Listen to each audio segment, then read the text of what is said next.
What's up, nerds and nerdettes and wee little nerdlings all? It's your buddy Big Johnny G, the Two Gun Pixie presents Legendary Gaming. Yes, it is still October. Shocktober! My favorite month. My favorite holiday in it. Yes, Halloween time. Halloween season, not just a day to me, an entire season, my friends. And we are here for Thursday to talk about playing a horror game. How do we play? How do we set up? In fact, this is so short. There's no reason for me to divide the setup and the how to play into two videos. I don't see any reason for it. Setup is so exactly short that I'm going to start it setup and just quickly refer to what I did.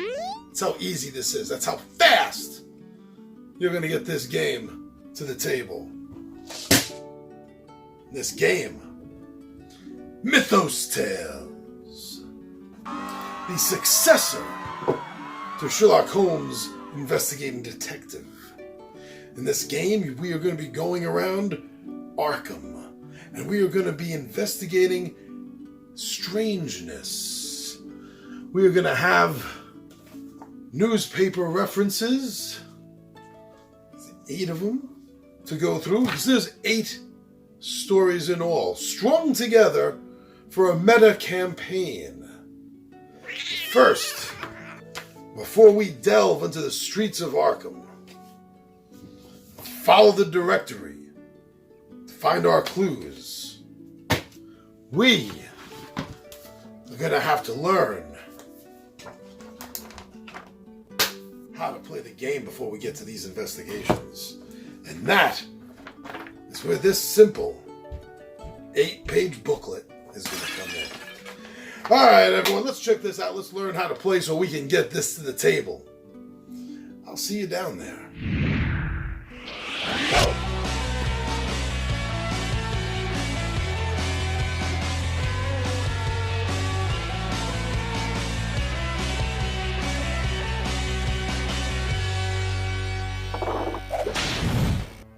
Mythos Tales is slightly different than most board games. This is more like an sandbox, choose-your-own-adventure style game.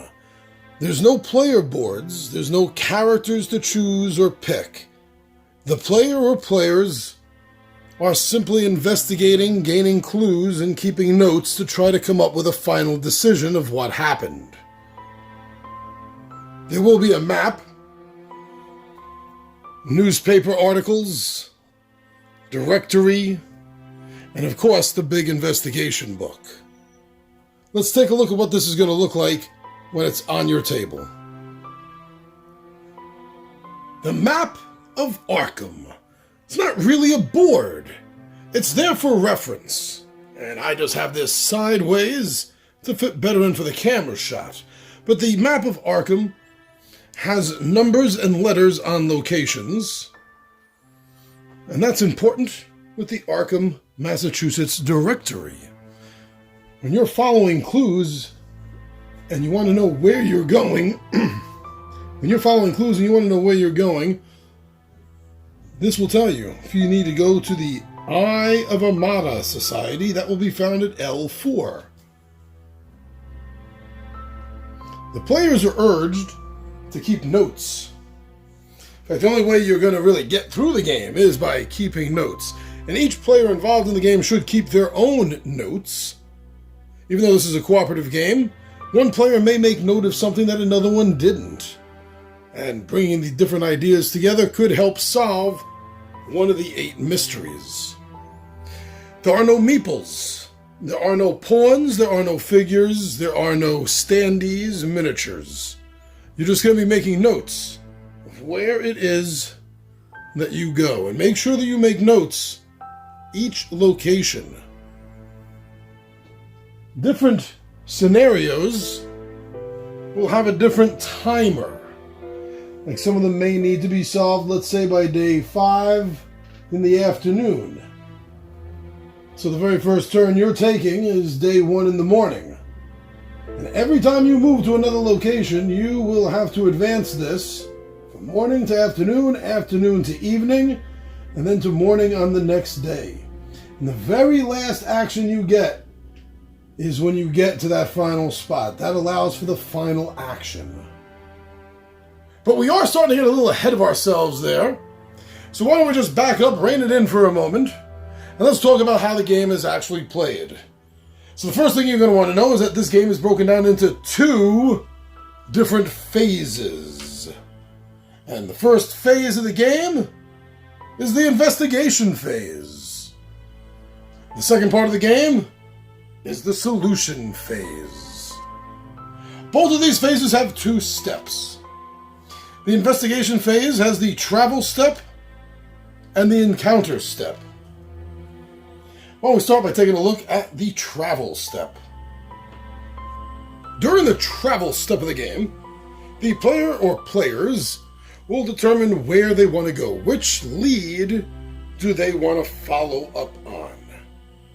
If it is the first part of the game, this is the first turn of the game, first decision that is being made, then the timer will be put down in the first spot. Any turn after that, where a new location is decided upon, the timer will be advanced. The second step of the game is the encounter step. Now, all of the players will have to mark down on their notes of the locations in the order that they're going to be going there in. So each time you determine a new location, you will mark it off in your notes. You will also mark off on the time tracker every time you go to a new location. And remember, if this is the very first turn of the game, then your first location will be day 1 morning. Now, where you are going, where you decide for the investigation phase, where you are going will be determined more than likely by 2 factors. The first is the Arkham Advertiser. So each of the 8 adventures has a corresponding newspaper page. And there will be some red herrings, most assuredly, peppered throughout the stories and the cases as you go on them. But there will also be seeds of information. And using the seeds of information that you gain from the newspaper, as well as from the introductory part of the story, whichever case you are doing, such as in this case, if you are doing the very first one, the Grains of Evil, from reading the introduction, you will also have clues. And these clues will lead you to want to go to places, and you will look them up in your directory. You will look up where the old warehouse is. Well, that's at M40. So then you will go back to the case book, and you will read the proper the proper entry for the specific adventure it is that you are doing. And you will find your entry and you will read it, and that will possibly give you clues. But remember, as I said before, there will be red herrings peppered throughout your stories. If you get stumped during the game, there are what the game calls allies. There are certain individuals, certain places that you can always go to during any of your stories, and you can see if they have any information, such as Professor Armitage at the Orne Library.